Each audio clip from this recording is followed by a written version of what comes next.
আল্লাহ যদি সবাইকে সবকিছু দিয়ে দেয়, আল্লাহ বলে আমার ক্ষমতার 1 ইঞ্চিও কমবে না। চিল্লায় বলেন ঠিক কি না? এজন্য রহমানের বান্দার 3 নাম্বার গুণ, আল্লাযীনা ইয়াবিতুনা লিরাব্বিহিম সুজদান ওয়া কিয়ামা। রহমানের বান্দারা রাত্রি বেলায় সিজদায় লুটিয়ে পড়ে, তাহাজ্জুদের জায়নামাজে রাত কাটিয়ে দেয়। পারা যাবে? পারবেন? মাঝে মাঝে তাহাজ্জুদের সালাত পড়তে রাজি আছেন?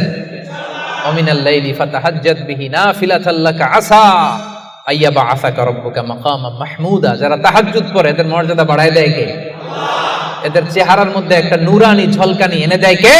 আল্লাহ। তাহলে জান্নাতের অ্যাপার্টমেন্ট পাওয়া এত সহজ না। 3 নাম্বার বৈশিষ্ট্য হচ্ছে তাহাজ্জুদের জায়নামাজে সময় কাটায় রহমানের বান্দারা। এই পয়েন্টটা কি বুঝতে পারছেন প্রিয় ভাইরা? বুঝতে পেরেছেন?